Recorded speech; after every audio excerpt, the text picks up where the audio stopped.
This podcast is intended to provide information for educational purposes only and to serve as a starting point for you to have a conversation with your personal physician. Nothing stated on this podcast should be considered medical advice. Consult with your physician before undertaking or changing any treatment plan.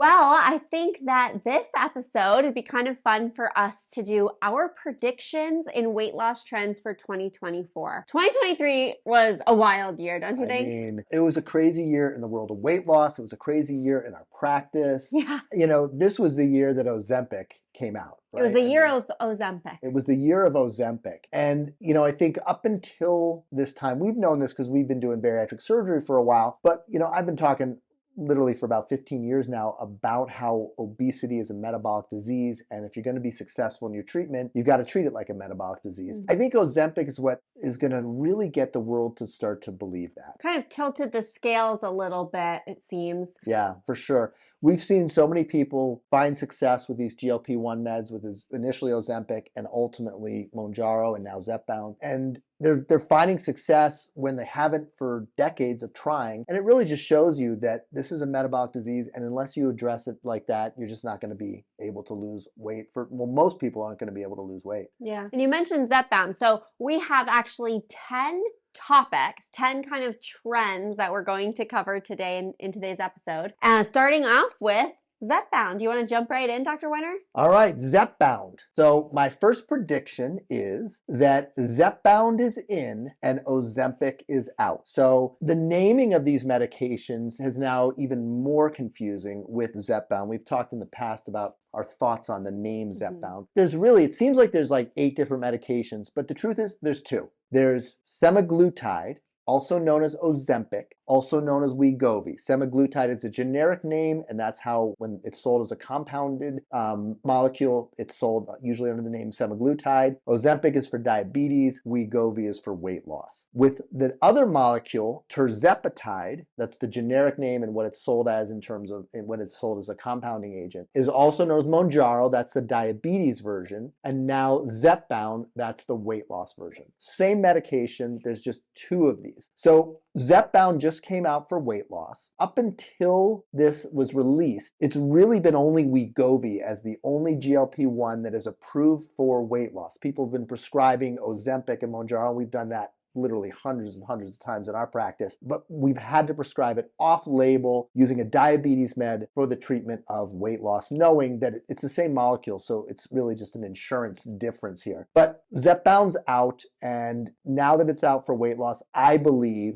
we're going to see it almost completely supplant the use of Wegovy. It's a better medication. There are fewer side effects that we're seeing in our practice and better tolerance. And there's better weight loss, substantially better weight loss. There's a study out that shows 26% total weight loss in people who lost, I think, up to 7% through nutrition alone. 26% weight loss is crazy. Yeah. What's the percentage mostly with like sleeve maybe? So with the sleeve, we're probably looking at around 20% weight loss. It depends. It's not quite a percentage. We often measure it in terms of excess weight loss, which accounts for the fact that if you're a higher BMI patient, you're going to lose more. Right. But around 20%, you know, maybe 25% in better responders. So we're seeing with Zepbound, Mounjaro, tirzepatide, whatever you want to call it, we're seeing in that level of sleeve gastrectomy weight loss. Maybe gastric bypass is more 25 to 30% weight loss. So still not quite where we see with the gastric bypass, but it's in that same neighborhood. So we see better weight loss. With Ozempic, we're looking at like 15%. There's some studies out there that show in the real world it may be as low as 10%. We see less weight loss with Wegovy, and I think we see the same, if not more, side effects and more intolerance. So I think as we start to really get a good handle on what these medications are, what they can do, as the supply chain opens up and we're able to get the medications that we have coverage for, we're going to see most people moving over to Zepbound. And it won't be for another 3 years or so when we see Retatrutide and a couple of other agents come out that we have anything that's even as good as Zepbound. So we were talking about a little bit, like you were mentioning, the supply chain. So Zepbound, I actually saw a commercial for Zepbound not too long ago. It's not available in pharmacies quite yet, right? Well, right now, at the time we're recording this, which is early December, it is not. When this comes out in January, my prediction is, I think Eli Lilly knows what it's doing, and my prediction is that we're going to see this really hitting the shelves and being available as soon as January. But we'll have more information that we'll talk about in future episodes about the availability of this and the affordability of this. Right. It's going to be popular, and I think we're going to still see the supply chain issues in the first half of the year. So. Well, it'd be great if, they get their act together and we can hit the ground running in the new year, get this medication out to our patients. Absolutely. Yeah. Absolutely. All right, Zoe, what's your first prediction? So we've got a prediction about fad diets. I'm predicting keto is out and plant-based is in. Listen, I am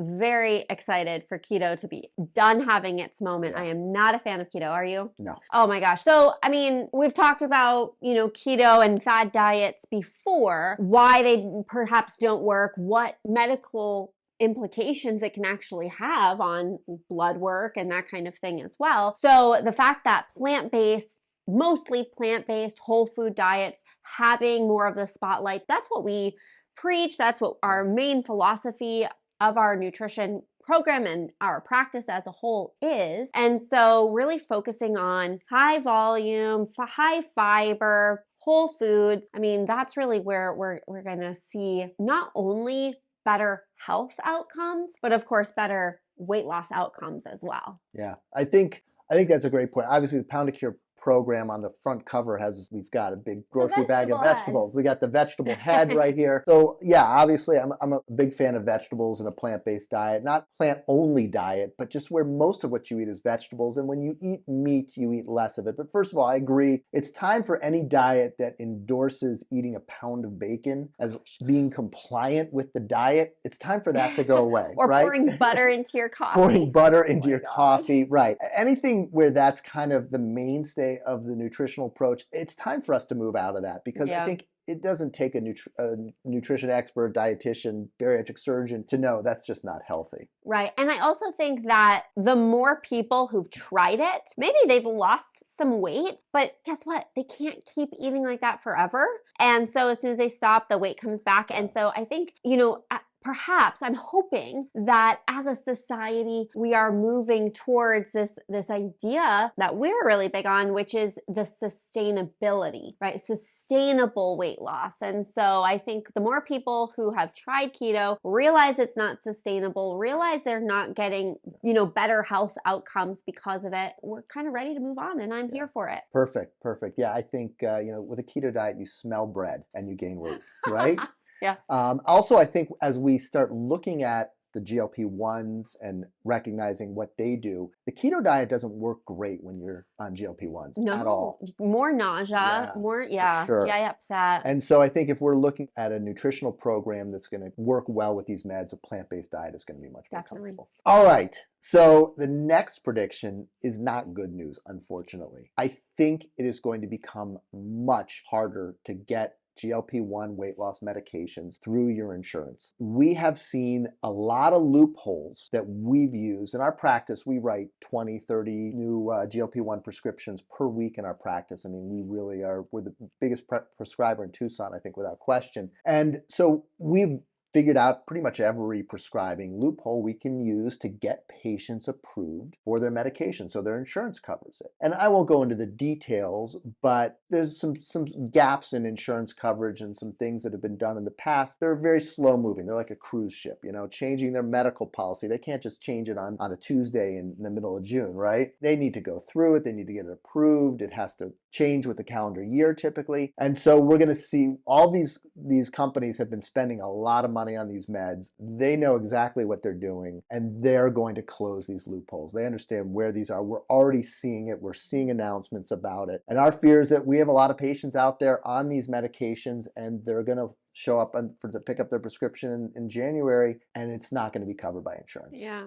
I'm curious about this because I think we've probably mentioned this before, but I view it as Pandora's box, right? We've opened this box, or the insurance companies, it's been opened. Yeah. So it's like trying to close that again. I feel like it's just going to be disastrous. they have to figure it out. I think you've said before, going to get worse, but then it's going to get better. Yeah. So maybe our predictions for 2025 is that it's going to be easier. We'll see. Yeah, let's see. But I think we're going to see a lot of people losing access to these medications, and that's going to be a big problem because if you've lost 30, 40, 50 pounds, we know we're going to figure this whole thing out. What happens when you stop GLP-1s? We're going to figure this out this year. In general, we believe that the majority of people are going to regain a substantial amount of weight. Now, will it take 6 months, a year? Will it take 6 weeks? We don't know. I think it's going to take longer than 6 weeks, but we're going to see less access to this, which is definitely, it's not a good thing, but it may be, like you pointed out, something we're going to have to go through to come up with some sensible prices for these medications, sensible insurance policies. And this is just something that we're all going to have to work out. I think on a side note related to that is that we will see the supply chain open up. I think especially as insurance coverage lessens, we'll see less people able to use these medications or people getting more creative, spacing out their dosing for 2 weeks instead of a week. Again, not recommended. We always recommend, if possible, to take the medication exactly as it's prescribed and as exactly as you and your physician work out. But we understand the real world. We know that people are going to do what they need to do that they think is best for their health. And it's hard to argue that, no, you shouldn't be on a medication at all versus is better than taking it every 2 weeks. So we're going to see a lot of creativity in dosing and as people kind of adjust to the new pricing and lack of access. We'll also see, I think the supply chain will get fixed. Novo Nordisk, I don't know who is running their supply chain. They're the makers of Ozempic and Wegovy, but somebody screwed up there because this medication, they had the whole world. Everybody had coverage. They had they had the monopoly. They're the only one, and they just we were told at the beginning of 2023 that the supply chain issues were going to lessen. And here we are at the end of 2023. It's gotten worse. Nothing. In general, when I'm writing prescriptions for this, I'll say, I'm going to write you this prescription, but just so you know, you're not going to get it. It's not available. And so I do think that Eli Lilly has done a much, much better job with Mounjaro. It's been much more available. And I think equally, if not more heavily prescribed lately. So we'll see shortages, no question. But I think Eli Lilly's been doing a better job managing the supply chain. Novo Nordisk, not as well. I think they will get it fixed. And we'll have to see what happens, especially as Wegovy becomes kind of a second-tier drug. We may see a decrease in price. We may see some self-pay specials, some things that improve access. And Wegovy still works. It's a good drug, don't get me wrong. I'm not saying it's not useful. It is really good. It's just not as good as Mounjaro. So it's going to be an interesting year there, for sure. Yeah, can't wait to see how it unfolds. Yeah. Yeah. All right. Next prediction has to do with AI. I think we're seeing the rise of AI being used across so many fields, so many uses, right? It's so prevalent. And if we do not work with it, it's just going to take over, right? Yeah. So it's like, how can we utilize AI to our advantage to be more efficient and not necessarily try to just ignore it because then it's gonna, I don't want to say replace us because it's not going to replace us, but there are many uses that I believe that you as the consumer, that we as providers can use AI to actually help with weight loss. So for example, I saw an example of meal planning using AI. So coming up with, here are the foods that I do not like. Here are the foods I'm wanting to eat. Can you create me a meal plan, a 5-day meal plan, X, Y, and Z, and give me a grocery list? And it does it in 10 seconds. So, instead of spending hours doing that, you could do that. Also, workout programming. I actually used AI recently to come up with a resource for our patients. So with the Pound of Cure program, we, work towards eating a pound of vegetables. Mm-hmm. And so I had a patient ask me, at this point, it was a couple months ago. She goes, well, a cup of spinach weighs differently than a cup of carrots. Yeah. So she goes, so if I'm trying to measure it via measuring cups versus a food scale, because she didn't have a food scale, she asked me, do you have a resource or can you make me a resource of how much these different vegetables weigh?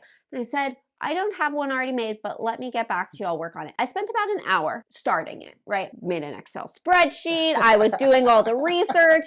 I was like, this is just ridiculous. This is not worth my time. It's spending so much time. So I opened up ChatGPT, put it in there, and in 10 seconds, I had this perfect table of how much a cup cooked and how much a cup raw of all of the non-starchy vegetables you could possibly think of. And now it's this really great resource that we can use for our patients. So that is a great example of how we can work with AI to help with weight loss goals. And I think that's just going to continue to flourish as the year progresses. I think, AI is here to stay, and there's all this discussion about the ethics of AI, and it's all very, very important that we discuss it. But the truth is, these are companies, businesses that are releasing the AI, and they answer and they pray to the god of money and capitalism. And so we're going to see AI come. It's coming. How much we can regulate it and everything, I think, is something we'll have to figure out. But the piece that's missing is, when you meet with a patient, so you meet with a patient and you say, okay, I'm going to come up with a meal plan for you. We're going to work on this together. That's usually how you do it, right? You work on it with them and you help them create it rather than, here, this is what you should eat. And then what happens is, then you meet with them again. And then there's that kind of iterative process where you learn, they learn, and how we're going to implement that with AI, how we're going to get AI to learn, hey, you gave me this meal, but it didn't work for me because, the carrots ended up mushy. How are we going to get that feedback loop? That's not there yet with AI.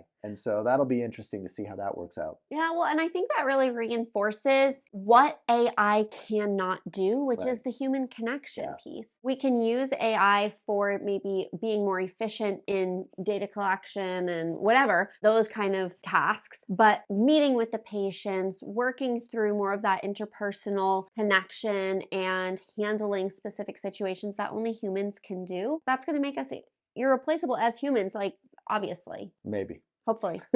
Maybe. We'll see.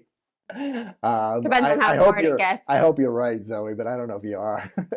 I've read some articles about people having very meaningful conversations with ChatGPT. So yeah, so we'll have to see. But there's no question that AI for meal planning, AI for exercise and routine planning, that's going to work. I mean, that's going to be very efficient. And I think we'll see apps using that. We'll also see people just reaching out like you did and kind of creating it for themselves. So next topic, where this is kind of related to my last prediction because it's going to be harder to get the meds through insurance. I think we're going to see a tremendous increase in people using overseas pharmacies for their medications and getting a little bit creative with it. I'm not going to go into the details of it other than to say that these medications, when they're sold, and right now they are available in Canada, and this is big. Of course, there's shortages and getting them can be difficult, but we are having patients getting Mounjaro. Self-pay right now, it's about $150, $160 for one dose. But keep in mind, the way these things are sold, the low dose and the high dose are the same. Now, there's a lot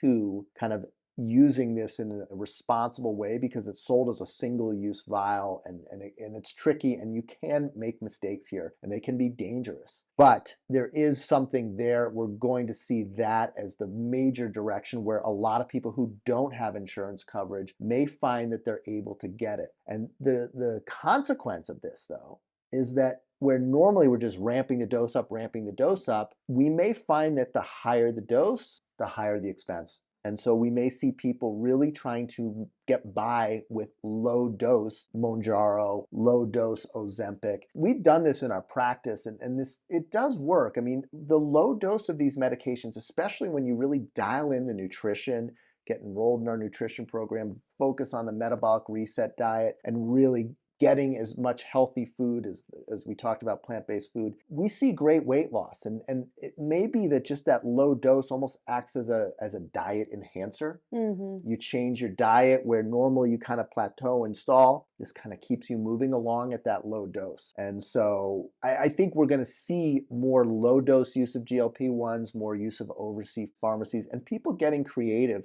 with some ways to get access to these meds because they are just too good to keep on the shelf. Right. Like something is better than nothing, even if it's just a slow dose. Yeah. But I think we're going to see results from that. Yeah. I think it's going to work well for a lot of people. And when people remember that this is a tool coupled with the nutrition and lifestyle changes, that's where we really optimize the results. And so especially utilizing the low dose, that's where really honing in on the nutrition changes is going to be important.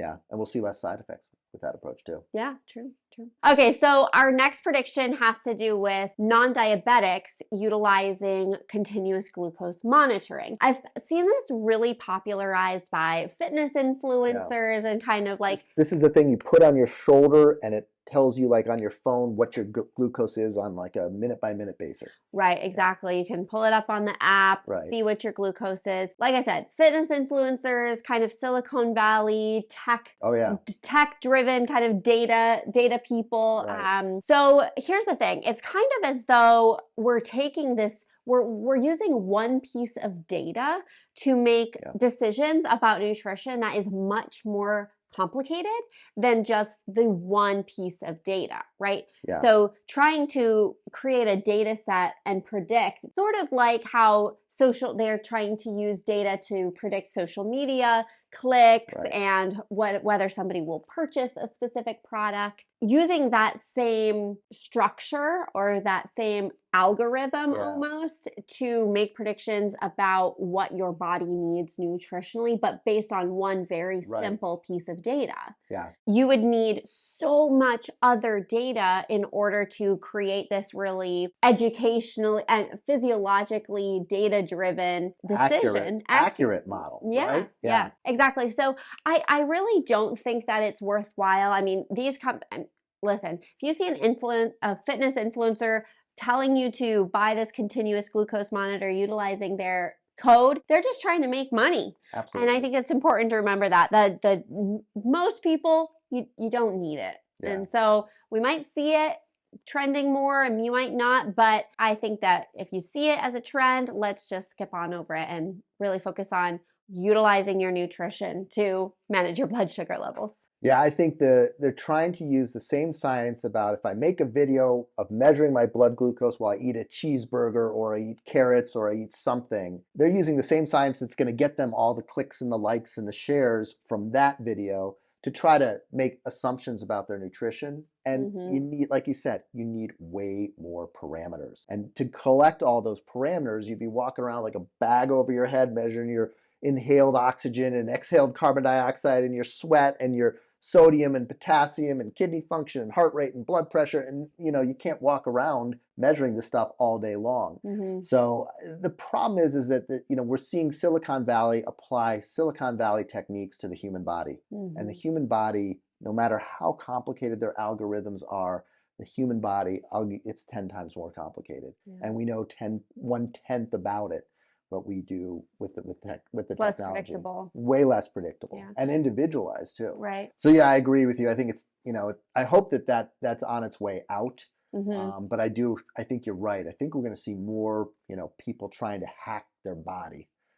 Biohacking. Yeah, that's what they call it. All right, big prediction here. Compounded medications are on their way out. There are a lot of people out there using compounded semaglutide, compounded tirzepatide. We've talked about this on a previous episode about where this stuff comes from. Generally manufactured in China, shipped over to the US, mixed with some compound like thiamine or B6 or B12, a vitamin typically, and sold as a novel compound. Now, Novo Nordisk, which makes Ozempic, Wegovy, and Eli Lilly, which makes Wegovy and Zepbound, have both made announcements and both filed. Well, I know Eli Lilly has. I don't know if Novo Nordisk has. I think they just announced that they're going to, but Eli Lilly has actually filed lawsuits against compounding pharmacies, against physician practices. Oh, wow. We never sold them. We never sold them. I promise. I swear. We never. Not a single time once did we do it. Please don't come after us. Because, if Eli Lilly, I don't know how many billions of dollars that company's worth, but if they make a decision that they want somebody to not violate their patent, they're gonna get what they want. And the law's on their side on this. They have the patent on this. And we can talk a long time about drug patents. That's definitely something we'll cover in the future. I've got a lot of opinions about how they're probably not serving their purpose. That's the law right now. And these companies are shutting this down. And so you put this together with the reduced healthcare coverage and still some of the supply chain issues lingering. And again, we're going to see people having a much harder time getting access to these medications. I don't necessarily think it's a bad thing for these companies compounded drugs to be on their way out, because I think they are unpredictable, and it's definitely something that can be unsafe. And so I think I have my complaints against the pharma industry for sure, but we're going to see these meds on the way out. I don't think they're going to last. I think by the end of 2024, we're going to say, remember how people would go to that wellness spa and get like semaglutide or tirzepatide? Yeah, you can't do that anymore. Right. Okay, next prediction has to do with exercising. So I think that HIIT kind of group fitness class, very high intensity, cardio-based fitness classes. CrossFit, Orange Theory. Yeah, exactly. I think that's more on its way out. And strength training, be a very purposeful, intentional, hypertrophy-driven strength training to increase your metabolism, build strength, right? Decrease your set point, all of those benefits. I think people as a whole, and specifically women, are seeing the benefit of more intentional strength-based training. I know I definitely recommend our patients do this after they've kind of increased their exercise tolerance via walking and kind of the more low impact. But the amount of injury and the chronically elevated cortisol levels that a lot of people experience doing, a couple HIIT classes a week, it's not giving them the result that they think. It's not helping them change their body composition or increase their strength in the way that they desire. And so shifting more towards a progressive overload hypertrophy based strength training program, I think is on the way in. Yeah. I think we have to come to terms with the fact that we're not all professional athletes. I did CrossFit. It was about 10 years ago. I got into it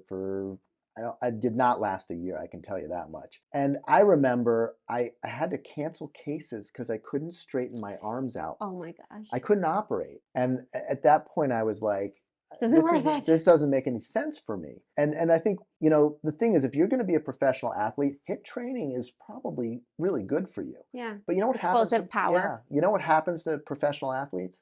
They get injured. Injury is like a massive cause of the end of a professional sports career. And we're not just talking football and these contact sports. We're talking track and, swimming and all those things. So when you exercise at that level, you really put yourself at risk for injury. And injury is probably one of the worst outcomes that you can see from exercise, because what happens when you get injured? You gain weight. And you potentially limit your mobility, you limit your flexibility, you limit your ability, the way you can exist in this world. So injury prevention is so key to any exercise program. And when it comes to strength training versus HIIT, I mean, strength training is pretty safe, right? And I think it's worthwhile also if you're new to strength training, most gyms, you get a free personal training session when you sign up. So if you're completely new to the gym, you don't know how to use the equipment, utilize that free personal training session, get oriented to the gym and make sure you have good form. But like you said, I mean, you can go at a nice slow cadence, you can keep yourself safe. And I think that thinking about exercise as a way to increase your longevity and to increase your quality of life, not decrease it by getting injured, that's the way to go. You're training to be a person, not a professional athlete. And so keep that in mind when you choose your exercise. All right, so here's my last prediction. This is number 9. Combination therapy will be the single most important component of bariatric surgery. So we're all the way at number 9. We haven't even talked about bariatric surgery. Keep in mind, I'm a bariatric surgeon. There's no question, bariatric surgery volume is down 30% across the country. We are seeing more and more people embrace the GLP-1 medications or experiment with the GLP-1 medications. But we're still seeing bariatric surgery. I'm still doing, 5 to 8 cases a week here. So we're still seeing patients opting for bariatric surgery. But what we're seeing in our practice and what we're seeing unbelievable results with is when we combine the medications with the surgery. And so what that does is it takes that gastric bypass where we talked about maybe 25 or 30% weight loss, and it allows you to extend that to 40 or 50%, which basically means that every single patient that walks into my office has the ability to get to something that we would kind of consider a normal weight. We won't go into what a normal weight really is, but if there is such a thing. But we're going to see bariatric surgery plus the medications together representing really the optimal treatment for obesity. And we'll see patients like with a sleeve gastrectomy where in the past there's been lots of weight regain.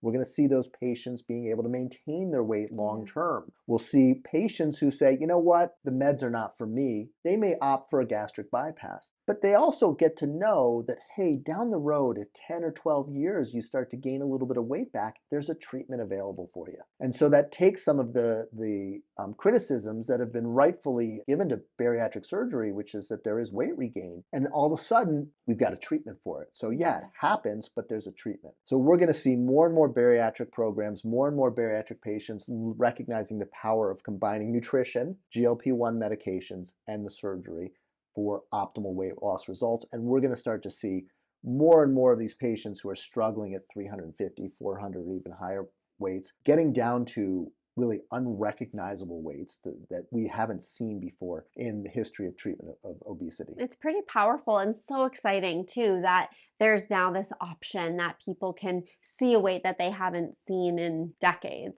Yeah. All right. I think we've made it to our 10th and final trend. And this one has to do with caffeine intake. So I think that there's going to be a trend towards being more conscientious about caffeine intake and working towards decreasing total caffeine intake. Now, there's a lot of research that can show a moderate amount of caffeine being, fine for you. But I think caffeine, especially in today's society, has been abused. Yeah. Right? People are drinking a couple cups of coffee a day, maybe an energy drink, lots of caffeine on the upwards of 500 milligrams a day, I would say for some people. And That's a lot of caffeine. It's a lot of caffeine. Yeah. But there are a lot of other lower caffeine or non-decaffeinated beverage options I've noticed coming out on the market in order to replace that caffeine, more so like cacao drinks and mud water, like kind of the mushroom-based coffee, that kind of thing. And just being more aware of caffeine intake and working towards decreasing that. And hopefully we see an impact on sleep quality as well. Yeah. I think you're probably right. I don't think you're right about it for me, but but I think you are probably right that we're going to start to see people. I think, but it is time for us to come back from these energy drinks that have like 3 cups worth of coffee of caffeine in them, and you see people, jittering all over the place. So I think as a side note on that, I would also say that we'll see people being more conscientious about alcohol intake. I think that's probably a better thing from a health perspective, is seeing less alcohol consumption, more and more people kind of taking on a teetotaling approach to things, recognizing, you want to talk about how it impacts sleep, forget about it. I mean, you're young, but me, I have like a glass of wine and I'm up, No, it's the same thing. I have a terrible night's sleep. Yeah, terrible. So I think we'll see more attention to sleep and the value of sleep, and less caffeine and probably alcohol. Yeah. Well, that wraps up our 10 predictions. I also would like to throw out that I think we're going to continue our podcast throughout the entire year of 2024. Bonus prediction. Yeah, bonus prediction. We're going to do more and more episodes of this. So again, we're putting it out there. It's going to be out there, in January, and you can see this, and you can check on YouTube and on our podcast channels and see, did we honor our prediction, and did we continue to put the podcast out for the year? Hopefully you'll find it useful, and you can listen to us anywhere on your favorite well, I guess if you're listening to this, you already are listening to it, but don't forget to subscribe so you can get that notification. Like or follow or subscribe. Yes, you have to do all those things, right? Also on Instagram and TikTok. So, well, Zoe, I'm looking forward to a good year with you. Me too. All right. Let's do it. See you next time.